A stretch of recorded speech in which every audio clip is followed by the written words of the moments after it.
Android জগতে ক্যামেরার দিক দিয়ে স্যামসাংকে টেক্কা দিচ্ছে ভিভো নিয়ে আসলো তাদের এক্স লাইন আপের ভিভো X100 Pro এই স্মার্টফোনটি।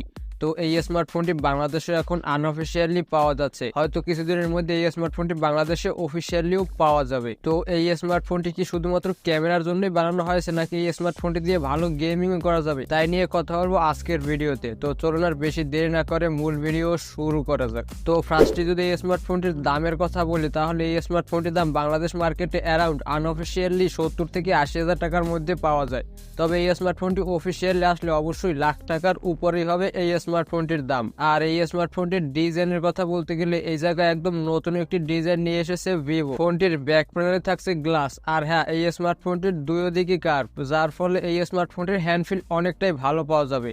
আর এই স্মার্টফোনটির ক্যামেরা মডিউলের কথা বলতে গেলে ফোনটির ব্যাক প্যানেলে ব্যবহার করা হয়েছে বড় একটি ক্যামেরা বাম্প, যার মধ্যে ব্যবহার করা হয়েছে ট্রিপল ক্যামেরা সেটআপ, আর সাথে থাকছে একটি ফ্ল্যাশ লাইট। এছাড়া যাবতীয় পোর্টস অ্যান্ড বাটন সবগুলোই অ্যাভেলেবেল থাকছে এই স্মার্টফোনটিতে। তো এই সব কিছু নিয়ে এই স্মার্টফোনটির ওয়েট 221 গ্রাম এবং এই স্মার্টফোনটির থিকনেস করা হয়েছে 8.9 মিলিমিটার। তো 8.9 মিলিমিটার থিকনেস হয় ফোনটি কিন্তু একটু মোটা, তবে ফ্ল্যাগশিপ ডিভাইস হিসাবে এটা একদম ঠিকঠাকই আছে আমার মতে। আর হ্যাঁ এটা কিন্তু IP68 water and dust resistance, যার ফলে আপনি সর্বোচ্চ 1.5 মিটার পর্যন্ত 30 মিনিট এই স্মার্টফোনটি পানির মধ্যে রাখতে পারবেন।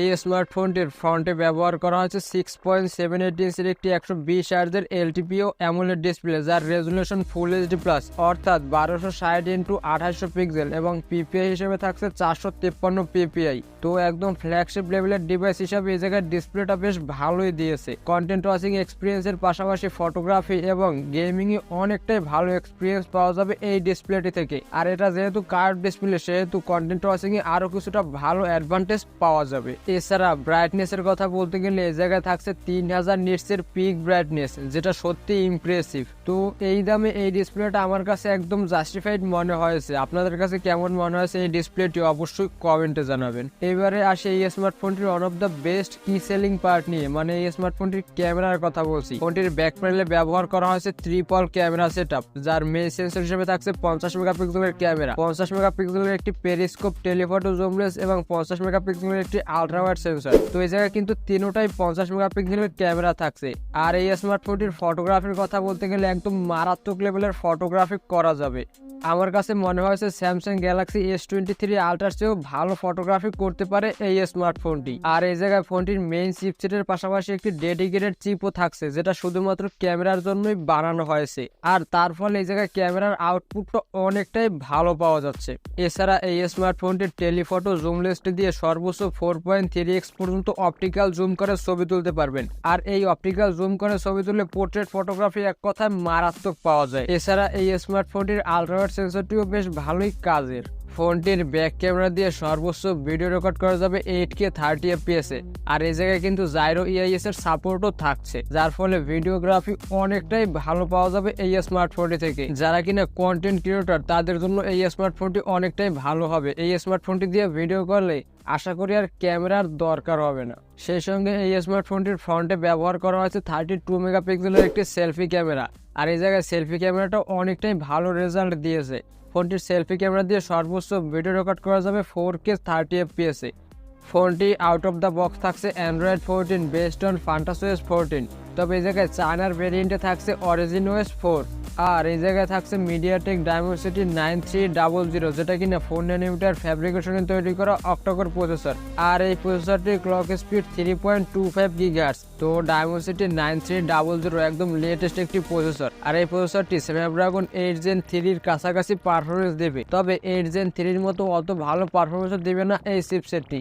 তো যারা কিনা গেমিং করবেন তাদের জন্য এই স্মার্টফোনটি বেশ ভালোই হবে।